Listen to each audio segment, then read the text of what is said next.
இதெல்லாம் நினச்சி பார்க்கவே நமக்கு ரொம்ப கஷ்டமாக இருக்குது. உனக்கு ஏற்கனவே சனி பிடிச்ச மாதிரி எப்பயே மாநாட்டுக்கு வந்து கொடி ஏற்றணும்னு நினைக்கும் போது அந்த கொடிமரமே சாஞ்சிருச்சு. மண்டை காஞ்சு பூரா மயங்கி கீழே விழுறதுனால இது சரியா? சரி, இவ்வளோ பேர் நடந்தாங்களே, எந்த பேர் யாரை போய் இவர் போய் பார்த்தாரு? அப்போ இதிலிருந்து நம்ம என்ன எடுத்துக்கணும்? அங்கே வந்திருக்க தொண்டர்கள் எல்லாருமே சாப்பாடுக்காகவோ இல்லை தண்ணிக்காகவோ எதிர்பார்த்து வரல இல்லையா? பார்த்துக்கு வரல, மயக்கம் போட்டு விழுந்துட்டானல்ல, பசி கறக்கும். அங்கிள் அங்கிள்னு கூப்பிட்றாரு. இவர் என்னமோ 10 வயசு சிறுவன் மாதிரியும், அவருக்கு என்னமோ 40-50 வயசு இளைஞர் மாதிரியும் இவர் உடனே அங்கிள் அங்கிள்னு கூப்பிட்றாரு. அங்கிள்னால் யார், எந்த வயசில்? இவருக்கு 50 வயசை தாண்டி இருக்காரு. சரி, ஏதோ பெரிய கதை சொல்ல போகிறாருன்னு நான் கூட அப்படி கண்ணை மடக்கி பார்க்குறேன். ஒரு ராஜா இருந்தாராம். அந்த ராஜா ஒரு தளபதியை தேர்ந்தெடுக்கணும்னு முடிவு பண்ணாராம். காசு கொடுக்காம எந்த ஹோட்டல்காரன் சாப்பாடு போடுறாங்க? அங்க இருக்கவங்களே வந்து என்ன பேட்டி கொடுத்திருந்தாங்க அப்படின்னா, நாங்க யாருமே வந்து காசு கொடுத்தோ எங்களை யாரும் கூட்டிட்டு வரல, நாங்க எங்க சொந்த காசை போட்டு வந்திருக்கோம் சொல்றாங்க.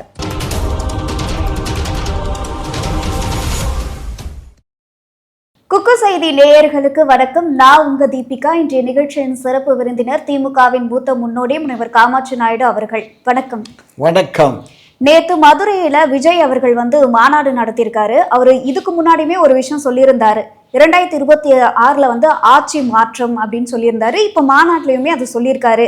ஸோ அவர் சொல்றது எந்த அளவுக்கு சாத்தியம் நினைக்கிறீங்க? அது சாத்தியமா?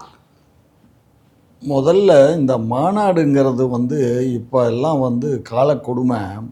அது அந்த மாநாடுங்கிற தன்மையே மாறி போயிடுச்சு. மாநாடுன்னா நாளில் வந்து மாநாடு ஒரு பெரிய அளவில் இருக்கும். அந்த மாநாட்டில் வரக்கூடியவங்களுக்கெல்லாம் தேவையான உணவு, பாத்ரூமு, லெட்டின்னு இதெல்லாம் ப்ரொவைட் பண்ணுவாங்க. பல லட்சம் பேர் வருவாங்க. அவங்களுக்கு எல்லாத்துக்கும் ரெடி பண்ணி நாள் வந்துடுவாங்க. நாள் காலையில் வந்தாங்கன்னா மத்தியானம் ஒரு 4 மணிக்கு ஆரம்பித்து ஒரு 10 மணிக்கு முடிப்பாங்க. முடிச்சுட்டு நைட்டு அங்கேயே ஸ்டே பண்ணிடுவாங்க. மறுநாள் காலையில் மறுபடியும் பட்டிமன்றம் அது இந்த மாதிரி நிகழ்ச்சிகள்லாம் நடந்து முடிவாக வந்து தலைவர்கள்லாம் வந்து மறுநாள் 4 மணிக்கு மேலே பேசுவாங்க.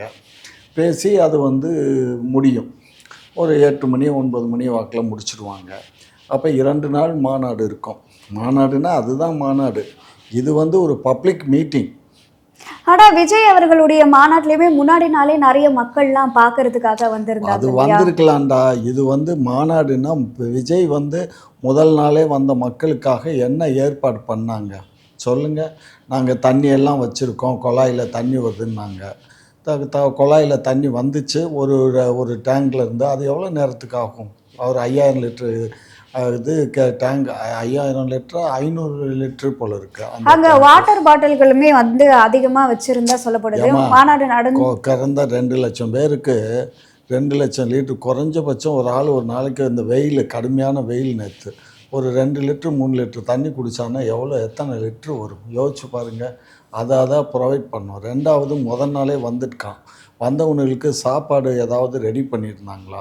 பாவம், அங்கே வந்து நிறைய பேர் இதை எதிர்பார்த்து நிறைய அவங்க முன்னாடியே அறிவிப்பு கொடுத்துட்டாங்க இல்லையா, சாப்பாடெல்லாம் வந்து இந்த தடவை கிடையாது அப்படின்னு சொல்லி. கிடையாதுன்னு இவங்க சொன்னாலும் அவன் வந்து சரி அங்கனுக்குள்ளே ஹோட்டல் இருக்கும், அதில் சாப்பிட்லாம் இதில் சாப்பிட்லான்னு தானே வருவான். அவன் இந்த முன்ன பின்ன இங்கே வந்த ஆள் இல்லை புதுசாக தானே வருவானுங்க.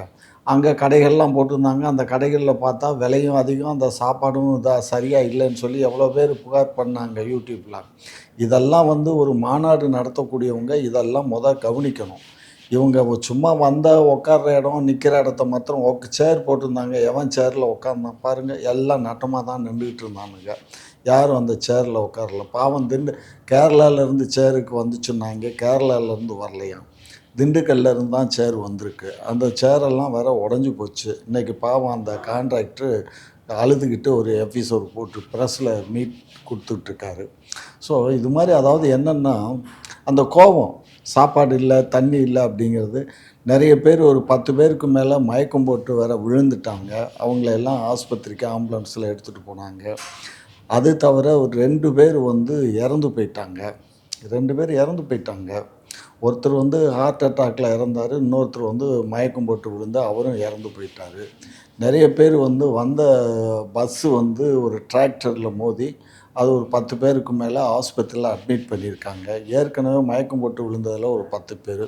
அப்போ இவ்வளவு தொண்டர்கள் வந்து நீ வரவேற்க. ஆனா பொதுவா ஒரு மாநாடு நடக்குது, ஒரு போராட்டம், ஆர்ப்பாட்டம் இந்த விஷயங்கள்லாம் நடக்கக்கூடிய ஒன்று தானே. மயக்கம் போட்டு விழுறது, அப்படியெல்லாம் வெயில் இல்லை. தாங்க இப்போ முடியாம. நாங்கள் திராவிட முன்னேற்ற கழகத்தினுடைய மாநாட்டில் எங்கேயாவது இந்த மாதிரி நிகழ்வு நடந்ததா? அதிமுக மாநாடும் இதே மதுரையில் பண்ணாங்க. சாப்பாடு வேணால் அவங்க யாரும் அந்த சாப்பாடு நல்லா இல்லைன்னு சாப்பிடாம போயிருக்கலாமே தவிர, யார் அவங்க வந்து மயக்கம் போட்டு விழுந்தா, யார் வந்து இதாக பண்ணா? யோசிச்சு பாருங்கள். அதாவது எங்கள்கிட்ட இருந்த நாங்கள்லாம் கோயம்புத்தூரில் போட்ட மாநாட்டில் அதிகமாக தண்ணி இருந்தது, சாப்பாடு இருந்தது. எல்லாரும் அவங்கவுங்க வீட்டுகளுக்கு சாப்பாடுகளை எடுத்துகிட்டு போனாங்க. அந்த பிரியாணி கிரியாணி எல்லாம். அதாவது ஒரு பொறுப்புணர்வு வேணுமா? மக்களை வந்து மதிக்க கற்றுக்கணும். மக்களை வந்து ஆடு மாடு மாதிரி நினைக்கக்கூடாது. எல்லாம் நம்ம ரசிகர்கள் நம்ம சொன்னால் எல்லாம் வருவான் அப்படின்னா வருவான். பட் அவன் பாவம் இல்லையா? அந்த பாவத்தை போய் நீ எங்கே போய் தொலைக்க போகிற? இந்த பாவத்தை தொலைக்க யாராலையும் இயலாது. பாவம் அந்த பெற்றவங்க என்ன பாடுபட்டிருப்பாங்க. எல்லாம் சின்ன சின்ன 18 வயசு பிள்ளைங்க, 2 பிள்ளைகளும் இறந்து போயிருக்கு. 10 பேருக்கு 20 பேர்த்துக்கு மேலே ஆஸ்பத்திரியில் அட்மிட் ஆகியிருக்காங்க. இதெல்லாம் அவன் நினச்சி பார்க்கவே நமக்கு ரொம்ப கஷ்டமாக இருக்குது. உனக்கு ஏற்கனவே சனி பிடிச்ச மாதிரி எப்பயே மாநாட்டுக்கு வந்து கொடி ஏற்றணும்னு நினைக்கும் போது அந்த கொடிமரமே சாஞ்சிருச்சு. எப்பயுமே ஒரு கொடிமரம் தான் ஒரு மாநாடாகட்டும், ஒரு தேசத்தினுடைய வெற்றிக்கு சின்னமே கொடி தான். அந்த வெற்றி சின்னமே சாஞ்ச பின்னாடி உனக்கு என்ன ஒன்றுமே வெற்றி இருக்க போகுது? சும்மா எழுதி வச்சு கதை வசனம் பேசுகிறது மாதிரி, திரைப்படத்தில் வசனம் பேசுகிற மாதிரி வந்து வசனம் பேசிட்டால் மட்டும் நீ வந்து மக்களோட ஓட்டை வாங்கி வெற்றி பெற இயலாது. மக்கள் ஓட்டு போட்டு ஜெயிக்க வைக்கிறதுங்கிறது அது ஒரு செட்டார். ரசிகருங்கிற முறையில் உங்களை பார்க்க வர்றதுங்கிறது ஒரு செட்டார். இதுல அதாவது தாவேகா தொண்டர்கள் ஒரு குற்றச்சாட்டை வந்து திமுக மேல வைக்கிறாங்க. என்ன ஒரு விஷயம் அப்படின்னா, இப்போ பஸ் அந்த பகுதிக்கு போற பஸ் எதுவுமே வந்து மாநாட்டுக்கு போற வழியில வந்து போகாது அப்படின்ற மாதிரி. ஆனா அந்த பஸ் போகும். ஆனா வேணும்னே வந்து திமுக செஞ்ச சதியால அந்த கண்டக்டரு டிரைவர்லாம் இல்லை அந்த இடத்துக்கு போகாது அப்படின்னு சொல்லி, ஆனால் அந்த பக்கமாக தான் பஸ்ஸு போகுது, இதனாலேயே நாங்கள் நடந்து போகணும் அப்படின்ற ஒரு குற்றச்சாட்டும் வைக்கிறாங்க. அது மட்டும் இல்லாமல் 2 நாளைக்கு முன்னாடி வரைக்கும் அந்த சாலை நல்லா தான் இருந்தது, ஆனால் மாநாடு நடத்த போகிறாங்க அந்த நேரத்தில் வந்து நாங்கள் பாலம் கட்ட போகிறோம்னு சொல்லி ரோடெல்லாம் வந்து தோண்டி வச்சு இந்த மாதிரி ஒரு டிராஃபிக் ஜாம் ஆகணும் அப்படின்ற ஒரு விஷயத்தெல்லாம் கிரியேட் பண்ண நினைக்கிறாங்க அப்படின்ற ஒரு குற்றச்சாட்டுகள்லாம் வச்சுருந்தாங்களே. ஏம்மா பாலம் கட்ட போகிறோம் அப்படின்னா 2 நாளைக்கு முன்னாடி எல்லாம் தோண்ட முடியாதுடா. இந்த பாலம் கட்டுறதுக்கு அவங்க ஏற்கனவே டெண்டர் கொடுத்துருக்கணும். யாராவது ஒருத்தர் டெண்டர் வாங்கியிருக்கணும். அந்த டெண்டர் வாங்கியிருந்தால் தான் அந்த டெண்டர் எடுத்தவர் அந்த வேலையை தொடங்குவார். புரியுதுங்களா? சும்மா இவங்க மாநாட்டுக்காக எதிர்ப்பு தெரிவிக்கணும்னா எத்தனையோ வழிகள் இருக்குது. புரியுதா? அதான் அதுக்கெல்லாம் செய்யலை. 2வது நீ சொன்ன பஸ்ஸு அந்த பக்கம் போனால் இவனுக்கு எத்தனை பஸ்ஸை நேற்று கல்லை விட்டு அடித்தானுங்க பார்த்தீங்களா? எவ்வளோ பஸ்ஸு அரசு பஸ்ஸுகளுக்கு சேதம் உண்டு பண்ணாங்க. டமால்னு கையிலையும் அடித்தானுங்க. இது மாதிரி எல்லாம் பண்ணதுனால தான் இவங்க வந்து 2வது டிராஃபிக் ஜாம் ஆகிடும். இப்போ வந்து இவங்கள வச்சுக்கிட்டு போக இயலாதுங்கிறதுனால அவங்க வந்து வண்டி பஸ்ஸில் போனவங்க, வேனில் போனவங்களெல்லாம் நிப்பாட்டி இறக்கி விட்ருக்காங்க.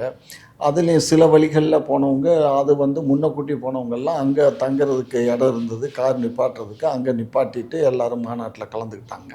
அதனால் இதெல்லாம் வந்து ஒரு சில்லித்தனமான கொஸ்டின்ஸ். இன்னொரு குற்றச்சாட்டையும் வைக்கிறாங்க. இப்போ மாநாட்டுக்கு போகிறதுக்காக வண்டி புக் பண்ணாலோ இந்த மாதிரி வேன் பஸ் அந்த மாதிரி புக் பண்ணாலோ முதல்ல ஓகேன்னு சொன்னாங்க. அதுக்கப்புறம் வந்து ஆளுங்கட்சியோட அழுத்தத்தினால அந்த அட்வான்ஸ்லாம் ரிட்டர்ன் பண்ணிட்டாங்க அப்படின்ற மாதிரி சொல்கிறாங்களே. அப்படியெல்லாம் யாரும் பண்ண இயலாதுடா கண்ணு. அவன் பாவம், அவன் காஞ்சி போயிருக்கான். எல்லாம் இப்போ என்ன இந்த சீசன் ஐயப்பன் சீசனாக நடக்குது.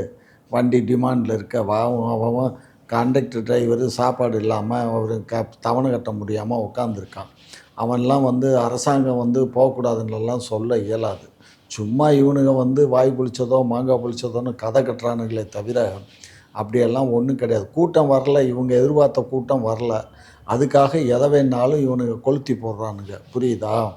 இவங்க கொளுத்தி போட்டாக்கா அதுக்கு நாங்கள் குளிர் காயறதுக்கு நாங்கள் தயார் இல்லை. அவனாக தான் குளிர் காஞ்சிக்கணும். புரியுதுங்களா? இதெல்லாம் வந்து அதாவது ஒரு கார்பெட்டு எப்படி நடந்துக்கிறோமோ அந்த மாதிரி தான் நடந்துச்சே தவிர, இது வந்து இந்த பொதுக்கூட்டம், இந்த மாநாடுன்னு சொல்கிறத என்னால் ஏற்றுக்க முடியாது. இது ஒரு பொதுக்கூட்டம்.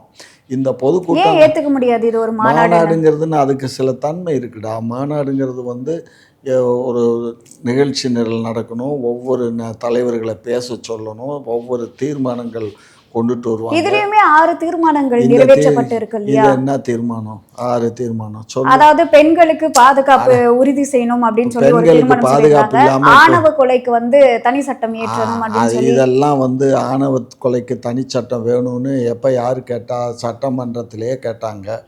அது ஒன்று போயிட்டுருக்கு. 2வது பெண்களுக்கு பாதுகாப்பு இல்லாமல் எந்த பெண்களை வந்து இங்கே என்ன நடக்குது? பெண்களுக்கு பாதுகாப்பு இல்லாமல் நாளுக்கு நாளுக்கு வந்து இந்த கற்பழிப்பு எல்லாம் அதிகமாயிட்டே போகுது இல்லையா? கற்பழிப்புங்கிறது வந்து எப்படி கற்பழிப்பு, யார் எது நடக்குது? ஏதோ 1 2 அங்கே 8 கோடி மக்கள் வாழ்கிற நாட்டில் இவர் இருக்க திரைத்துறையில் எல்லாம் ஒழுக்கமாக இருக்காமா? இவர் ஒழுக்கமானாலா? இவர் ஒழுக்கமானாலாமா? என்னமோ பேசுகிறீங்க, வாய் அவர் பிடிச்சது ஒழுக்கம் மாங்கா இல்லைன்னு எப்படி பிடிச்சதுன்னா. சொல்றீங்க? ஒழுக்கம் இல்லைன்னு நான் சொல்ல வேண்டியதில்லை. அது எல்லாத்துக்கும் ஊரறிஞ்ச உண்மை. அதை நான் வந்து என் வாயால் சொல்ல வேண்டாம். திரும்ப அது தவறான செய்தியாக பண்ணிடுவானுங்க, வேண்டாம். எல்லாமே வந்து அது மட்டும் இல்லை. இவர் ஒரு கார் வாங்கின ஊழலை பற்றி ஊழல் இல்லாததுன்னு சொல்கிறாரு. இவர் ஒரு வெளிநாட்டு கார் வாங்கினார். அந்த காருக்கு சட்டப்பூர்வமாக இந்திய அரசு போட்ட வரியை கட்டியிருக்கணுமா இல்லையா? கட்டியிருக்கு. வரியை கட்டலை. வரியை கட்டாமல் அவங்க நோட்டீஸ் அனுப்பிச்ச பின்னாடி அந்த நோட்டீஸை வச்சு கோர்ட்டுக்கு போனார். கோர்ட்டு வந்து இது அரசு இப்போ நிர்ணயித்த வரியை நீ கட்டித்தான் ஆகணும் அப்படின்ன உடனே அதுக்கப்புறம் கிட்டத்தட்ட 1 வருஷம் 2 வருஷம் கேஸ் நடந்து அதுக்கப்புறம் அந்த வரியை கட்டினார். அந்த வரியை கட்டி இப்போ கூட அந்த கார் சேல்ஸுக்கு போட்டாங்க. சேல்ஸ் ஆகிடுச்சா என்னன்னு தெரியல. சேல்ஸுக்காக விட்டுருக்காங்கன்னாங்க. அதாவது இதுலேயே ஒரு ஊழல் இல்லாத நடக்க இயலலை. அப்புறம் நீ எப்படி ஊழல் இல்லாத ஆட்சியை கொடுப்பீங்க? கொஞ்சம் யோசிச்சு பாருங்கள். மிஞ்சி போனால் ஒரு 2 கோடி ரூபா, 1 கோடி ரூபாயோ 2 கோடி ரூபாயோ டேக்ஸ் போட்டாங்க.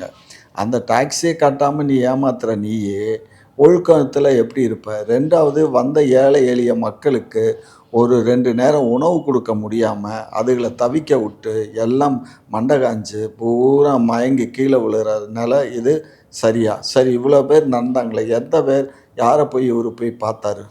இதே எம்ஜிஆராக இருக்கட்டும், இல்லை ஸ்டாலினாக இருக்கட்டும், இந்த மாதிரி மாநாட்டில் வந்து இந்த மாதிரி தவறிட்டா உடனடியாக அங்கே அந்த ஸ்பாட்டுக்கு போயிருப்பாங்க எல்லாருமே. அதுதான் முறை. தன்னுடைய தொண்டை இந்த மாதிரி நமக்காக வந்தவன் இந்த மாதிரி ஆயிட்டான்னு பண்ணணுமா இல்லையா? அதெல்லாம் ஒன்றும் கிடையாதுடா. அதாவது இவங்க வந்து எல்லாம் அடித்தாங்க. அவர் சொன்னார், நம்ம திரு சீமான் அவர்கள் சொன்னார்ல, அணில் குஞ்சுகள்னு சொல்லி. அது மாதிரி பாவம் இவங்களை அணில் குஞ்சை காட்டிலும் கேவலமாக ட்ரீட் பண்ணுறாரு. இவங்க வந்து விஜய் வந்து மக்களை கேவலமா ட்ரீட் பண்றாரு அப்படின்னு சொல்றீங்க. ஆமாம், மக்களே இல்லை, அவருடைய ஆனா ரசிகர்கள். அங்க இருக்க தொண்டர்களோ ரசிகர்களோ எங்களுக்கு சாப்பாடு கூட போடலையே அப்படின்ற ஒரு கேள்வி வைக்கல இல்லையா? ஏம்மா, நான் என்ன சொல்கிறேன், இப்போ நான் எங்கள் வீட்டுக்கு வர்றீங்க, நீங்கள் உங்களுக்கு நாங்கள் சாப்பாடு கொடுக்கலன்னு நீங்கள் போய் வெளியில் இந்த மாதிரி நான் அவர் வீட்டுக்கு போனேன், எனக்கு சாப்பாடு போடலன்னு நீ கம்ப்ளைண்ட் பண்ணுவியா? அப்ப இதுல இருந்து நம்ம என்ன எடுத்துக்கணும்? அங்க வந்திருக்க தொண்டர்கள் எல்லாருமே சாப்பாடுக்காகவோ இல்ல தண்ணிக்காகவோ எதிர்பார்த்து வரல இல்லையா? பார்த்துக்கு வரல, மயக்கம் போட்டு விழுந்துட்டானல்ல, பசி கறக்கம், அவனுடைய வெயில் தாக்கம், இதில் மயக்கம் போட்டு அத்தனை பேர் 20 பேர் 30 பேருக்கு கீழே சாஞ்சிருக்கானல்ல. இதுதான் அதனுடைய ஒரு பானை சோற்றுக்கு ஒரு சோறு பதங்கிற மாதிரி இதுதான். அப்ப எல்லாருமே பசியால தான் விழுந்திருக்காங்க. ஆமாம், பசியில் தான் எல்லாரும். பசிக்கிறக்கும் அந்த வெயில் தாக்கம் இதில் எல்லாம் 18 வயசு பயலுக்கு வேறு என்னமா இருக்க முடியும்? ஸோ அதனால் இதயம் வெடிச்சிட ஒரு வயசு எடுத்துருக்கான், புரியுதுங்களா? இந்த பாவம்லாம் அந்த தம்பியை சும்மா விடாது. 2வது அவர் பேசுகிறாரு, இவர் மாண்புமிகு முதலமைச்சரை பார்த்து அங்கிள்னு கூப்பிட்றாரு. இவர் என்னமோ 10 வயசு சிறுவன் மாதிரியும், அவருக்கு என்னமோ 40-50 வயசு இளைஞர் மாதிரியும் இவர் உடனே அங்கிள்னு கூப்பிட்றாரு. அங்கிள்னா யார், எந்த வயசில்? இவருக்கு 50 வயசை தாண்டி இருக்கார், அவர் 72 வயசு. அவரை போய் அங்கிள்னு கூப்பிட்டா நீ அப்பான்னு அப்படி பார்த்தா கூட இவரை விட அவர் அதிகமாக தான், நிறைய வயசு அதிகமாக தானே இருக்காரு. கிட்டத்தட்ட ஒரு 22 அது அங்கிள்னு சொல்லக்கூடாது இல்லை, அப்பான்னு சொல்லு, டாடி சொல்லு. அது நீ அங்கிள் அங்கிள் அப்படின்றது வந்து ஒரு வகையில வந்து சித்தப்பா அப்படின்றது தான் இங்கிலீஷ்ல அங்கிள்ங்கிற வார்த்தை எல்லாத்துக்கும் பொருத்தி பார்த்துக்கிடலாம், புரியுதா? நீ புருஷனை கூட சில வயலுக்கு அங்கிள்னு தான் சொல்கிறாளுங்க, புரியுதா? அதுக்காக அப்படி சொல்ல இயலுமா? எந்தெந்த இடத்துல எப்படி எப்படி அந்த வார்த்தையை உபயோகப்படுத்தணுமோ அப்படி இல்ல தான் அது உபயோகப்படுத்த தவறான முடியும். வார்த்தை கிடையாது இல்லையா? தவறான வார்த்தை ஒரு முதலமைச்சரை பார்த்து அந்த வார்த்தையை சொல்லக்கூடாது கண்ணு. தவறான வார்த்தை இல்லை. சாதாரணமாக நீங்கள் உங்களுக்கும் எனக்கும் தவறான வார்த்தை இல்லை, நம்ம பேசிக்கிடலாம். இதே ஒரு முதலமைச்சரை பார்த்து பேசக்கூடாது இல்லையா? ஆனா நீங்க இப்படி சொல்றீங்க. முதலமைச்சர் அப்ப நேரு அவர்களே எல்லாரும் மாமா அப்படின்னு தானே சொல்றாங்க. அவருமே வந்து இந்தியாவோட முதல் நேரு மாமான்னா யாருக்கு? குழந்தைகளுக்கு. குழந்தைகளுக்கு தான் அவர் மாமா, புரிஞ்சுக்கோங்க. அதனால பெரியவங்களுக்கு இல்லை, குழந்தைகள் தான். எல்லா குழந்தைகளுக்கும் அவர் மாமா. அதான் அப்படி கூப்பிட்டாங்க. ஆனா பொதுவா எல்லாருமே தானே சொல்றாங்க. பொதுவாக எல்லாரும் நேருவை மாமான்னு சொல்ல மாட்டாங்க, புரிஞ்சுக்கோ. சும்மா யார் சொல்கிறா? ஸ்கூலில் படிக்கிற குழந்தைகள் தான் மாமான்னு சொல்லும். அவருடைய பிறந்த நாளைக்கு ரோஜா பூ வச்சு அதை அவங்க குத்திக்குவாங்க. சரியா? நாங்களாம் சிறு வயதில் அவர் பிறந்த நாள் அன்றைக்கி அந்த ரோஜா பூ வாங்கி நாங்களும் சட்டையில் இந்த இப்போ மைக் மாட்டியிருக்க மாதிரி மாட்டிப்போம். புரியுதுங்களா? அதனால் சும்மா எடுத்தோம் கவிழ்த்தோன்னு விஷயம் தெரியாமல் பேசாதீங்க. இவர் விஜய் வந்து முழுக்க முழுக்க 2வது சீமான் பேசுனதை அப்படியே காப்பி அடித்து நான் உங்களுக்கு ஒரு கதை சொல்லுகிறேன் அப்படின்னாரு. சரி, ஏதோ பெரிய கதை சொல்ல போகிறாருன்னு நான் கூட அப்படி கண்ணை மடக்கி மடக்கி பார்க்குறேன். ஒரு ராஜா இருந்தாராம். அந்த ராஜா ஒரு தளபதியை தேர்ந்தெடுக்கணும்னு முடிவு பண்ணாராம். அப்போ ஒரு 10 பேர் வந்துட்டாங்களாம் அந்த தளபதிக்கு. எப்படி இதில் நல்லவரை செலக்ட் பண்ணணும்னு பார்த்தாராம். உடனே அவர்கிட்ட கொஞ்சம் நெல் விதைகளை கொடுத்து இதை நல்லா பராமரிப்பு பண்ணி விளைய வச்சு எடுத்துகிட்டு வாங்கன்னு சொன்னாராம். 9 பேரும் நல்ல கதிரோட பெரிய பெரிய அளவில் உயரமாக வளர்த்து கொண்டு வந்தாராம். ஒருத்தர் மாத்திரம் அதை அப்படியே கொண்டுட்டு வந்தாராம். அரசே, இது வந்து முளைக்காதுக்கு அரசே, இதை அவிச்ச நெல்லுன்னு சொன்னாங்கன்னு. அப்போ அவன் தான் திறமையானவன்னு அவனுக்கு பொறுப்பை கொடுத்தாராம். இந்த கதையை யார் சொன்னா? திரு சீமான் அவர்கள் சொன்னார். திரு சீமான் அவர்கள் சொன்னதை அதை தூக்கி நீ சொல்கிற. 2வது இன்னொன்று என்னன்னா, நாங்கள் வந்து சிறுத்தைகள், நீங்கள் இந்த அணில் குஞ்செல்லாம் காலில் மிதித்து செத்து போயிடாதீங்கன்னு சொல்லி அவர் தான், சீமான் தான் சொன்னார், சிறுத்தைன்னு சொன்னார். இவர் உடனே அதை பிளேட்டை மாற்றி போட்டு சிங்கம்னு ஒரு கதையை சொன்னார். நாட்டுக்கு ராஜா சிங்கம், காட்டுக்கு ராஜா சிங்கம் அப்படின்னு ஏதோ ஒரு கதை விட்டார். அவர் என்ன சொல்லியிருந்தாரு அப்படின்னா, இப்போ சிங்கம் வந்து பசிச்சாலுமே வந்து கெட்டு போனதையோ செத்து போனதையோ வந்து சாப்பிடாது, அதை விட பெரிய மிருகத்தை தான் வேட்டையாடி சாப்பிடும் அப்படின்ற மாதிரி. ஆமாம், சிங்கத்தை காட்டிலும் பெரிய மிருகம் எந்த மிருகம்? சிங்கத்தை காட்டிலும் பெரிய மிருகம்னு யானை தான் பெரிய மிருகம். யானையை சிங்கம் வேட்டையாடி திங்குமா? சும்மா அதாவது ஏதாவது தெரிஞ்சு பேசணும். காட்டில் திரியக்கூடிய மான்களை வேட்டையாடும், பன்றிகளை வேட்டையாடும், இல்லை எருமை மாடுகள், இந்த மாதிரி இதுகள்லாம் இருக்குல்ல, அது மாதிரி இதில் தான் அவர் மேபி இந்த மாதிரி கூட சொல்லியிருக்கலாம். என்ன அப்படின்னா, இப்போ சீமான் அவர்கள் புலி அப்படின்ற மாதிரி வந்து பேசிட்டு இருப்பாரு. ஸோ புலியை விட வந்து சிங்கம் தான் பெருசு, சிங்கம் தான். அதான் அவர் துப்புன எச்சியை தூக்கி ஒரு வாய்க்குள்ளே போட்டுட்டு முழுங்குறாரு. அது தப்பு. அதாவது எல்லாமே அணில் குஞ்சுன்னு சொன்னதும் அது ஒன்றும், அது இப்போ அதுக்கப்புறம் வந்து இந்த இவனை தேர்ந்தெடுக்கிறதுக்காக சொன்ன நெல் விதைகளை பண்ணது ஒன்று. இதுதான் அவர் சொன்ன 2 குட்டி கதையும் அவர்கிட்ட இருந்து காப்பி அடித்து பேசுகிற. உனக்கு சொந்த புத்தி சுய புத்தியே இல்லை. எல்லாம் எடுத்து எழுதி கொடுக்குற கதை வசனத்தை இத்தனை 30 வருஷமாக நீ அப்படி தான் பேசிட்டு வந்திருக்க. இன்றைக்குன்னு புதுசாக உன்னால் பேச இயலாது. 30 வருஷமாக எழுதி கொடுத்தா தான் மனப்பாடம் பண்ணி தானே பேசுகிறீங்க. அப்படி அதனால் நீங்கள் அப்படி பேசுகிறீங்க, பேசுங்க, அது ஒன்றும் தப்பு இல்லை. அது விட்டுடுங்க. ஆனால் இவர் வந்து இந்த தேசத்துக்கு தன்னுடைய தொண்டனுகளையே கவனிக்காத இவர் இந்த தேசத்தில் இருக்க மக்களை எப்படி கவனிப்பார்? 8 கோடி மக்கள். திமுக அவங்களுடைய தொண்டர்களையும் மக்களையும் கவனிக்கிறாங்க. கண்டிப்பாக. நாங்கள் எங்கள் கூட்டத்துக்கு அதை தான் நான் தான் சாப்பாடு போட்டு மீதம் இருந்த பிரியாணியை அவன் எடுத்துட்டு போனான்னு சொல்கிறேன். ஏன்னா உங்களுக்கு வர கூட்டம் எல்லாமே காசுக்காக வர கூட்டம் தானே. காசுக்காக வந்தாங்க அப்படின்னு, காசுக்காக வந்தாங்கன்னு நீ பார்த்தியா? நீ போய் வெளியவே அப்பட்டமா தெரியுது. எதுக்குமா வந்திருக்கீங்க அப்படினா அதெல்லாம் என்கிட்ட பேசக்கூடாது. காசுக்காக வந்தாங்கன்னு பேசுற. நேத்திக்கு வந்தவங்க எல்லாம் யாருன்னு பாக்குற? அவன் காசு கொடுக்காம எந்த வண்டிக்காரன் வருவான்? காசு கொடுக்காம எந்த ஹோட்டல்காரன் சாப்பாடு போடுவான்? அங்க இருக்கவங்களே வந்து என்ன பேட்டி கொடுத்திருந்தாங்க அப்படின்னா, நாங்க யாருமே வந்து காசு கொடுத்தோ எங்களை யாரும் கூட்டிட்டு வரல, நாங்க எங்க சொந்த காசை போட்டு வந்திருக்கோம் சொல்றாங்க. அதெல்லாம் இங்க பாரு, இதெல்லாம் வந்து எப்படின்னா அந்தந்த மாவட்ட அந்த மாதிரி திமுகவுடைய மாநாட்டிலேயோ பொதுக்கூட்டத்திலேயோ யாராவது இந்த மாதிரி பேசியிருக்காங்களா? 200 ரூபாய் கொடுக்குறேன்னு நாங்க அப்படியெல்லாம் 200 ரூபா கொடுக்குறேன்னு சொன்னாங்கன்னா இந்த பொம்பளைய வந்து அந்த வந்திருப்பாங்க, அவங்களுக்கு வந்து ஏதோ பஸ் பேருக்கோ இல்லை சாப்பாடு செலவுக்கோ கொடுப்பாங்க. 200 ரூபாயெல்லாம் இந்த காலத்தில் யாரும் வரமாட்டாங்கடா கண்ணு. 200 ரூபாய்க்கு யார் வேலைக்கு வருவா சொல்லு? இப்போ உனக்கு எவ்வளோ ஒரு நாளைக்கு 200 கொடுத்தா நீ வேலைக்கு வந்துடுவியா? ஆனா பொதுக்கூட்டம் வேற, வேலைக்கு வர்றது வேற அதுதான் இல்லையா? பொதுக்கூட்டத்தில் வந்தால் காலையில் வந்து சாயந்தரம் வரையும் உட்காந்துருக்கணும்ல, சும்மா உட்காந்துருக்க இயலுமா? அப்படியெல்லாம் யார் சும்மா இவங்களாம் 200 ஊபிஸ்ன்னு சொல்லி இந்த சீமா பரப்புரையினால தான் இது எல்லாம் 200 நீங்களே கூட சொல்லியிருந்தீங்க, ஆமா நாங்க காசு கொடுத்து தான் காசு கொடுக்கணும்னா 500 கொடுப்போம். சும்மா இல்லை, ஒரு சித்தாளுக்கு சம்பளம் இன்னைக்கு 700 800. அப்ப காசு கொடுத்து நீங்க காசு கூட்டிட்டு கொடுத்து வரீங்க, நாங்கள் உண்மைதானே? கூப்பிடுறோம்னா எதுக்காக கூப்பிட்டுருக்கோம், எதுக்கு கொடுத்தோம்னு எங்களுக்கு தெரியாது. நாங்கள் கொடுக்க வேண்டிய அவசியம் இல்லை. இப்போ எங்களுடைய மாவட்ட செயலாளர்கள் இருக்காங்க. அந்த மாவட்ட செயலாளர் அந்த மாவட்டத்தில் ஒரு கூட்டம் நடக்குதுன்னா அந்த மாவட்ட செயலாளர் கூட்டத்தை காட்டணுங்கிறதுக்காக கூட பண்ணியிருக்கலாம்.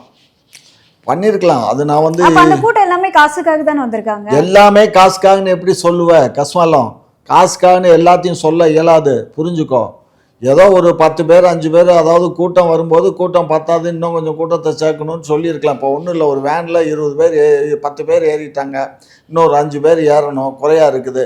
எப்பா ஏறுப்பா, உனக்கு ஏதாவது செலவு காசு தரேன்னு சொல்கிறது இல்லையா? இதெல்லாம் நடைமுறைடா. இவங்க வந்து அப்படி இல்லை, இவங்களும் அதே கதை தான். இவங்க வந்து அதே மாதிரி ஒவ்வொரு மாவட்ட செயலாளர் இப்போ பொறுப்பு போட்டாங்கல்ல, அதை இப்போ எம்எல்ஏ இல்லை பாதியை ஒவ்வொருத்தனும் 10 வேனு 20 வேனு 30 வேனு எடுத்துகிட்டு வரணும்னு இவங்க கட்டளை இட்டுட்டாங்க. அதுபடி கூப்பிட்டு வரலைன்னா நாங்கள் நீக்கிறோன்னு வேற சொல்லிட்டானுங்க. ஆகையினால அவன் வீடை விற்று, வாசலை விற்று, காடை விற்று, நிலத்தை விற்று, பொண்டாட்டி தாலியை விற்று தான் இந்த கூட்டத்துக்கு எல்லாத்தையும் ஆளை தட்டிட்டு வந்திருக்கான். இனி இப்போ தானே வந்திருக்கு. நேற்றே கொஞ்சம் பேர் பேட்டி கொடுத்தானுங்க, கேட்கலையா? இன்னைக்கு காலையிலையும் நிறைய பேட்டி கொடுத்தானுங்க. சில பேர் வந்து அங்கேருந்து விலகிட்டான். ஒன்றிய செயலாளர் அவன்லாம் அந்த கரூரில் விலகி நேற்று செந்தில் பாலாஜி தலைமையில் இணைஞ்சாங்க. சரியா?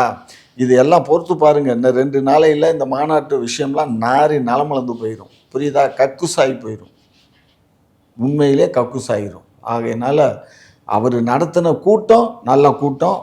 கிட்டத்தட்ட ஒரு 1.5-2 லட்சம் மக்கள் வந்தாங்க, இல்லைன்னு மறுப்பதற்கு இல்லை. ஆனால் அவர் பேசுனது வசனம் தானே தவிர அரசியல் பேசலை. அந்த இதில் ஏற்றப்பட்ட தீர்மானங்கள்லாம் முட்டாள்தனமான தீர்மானங்கள்.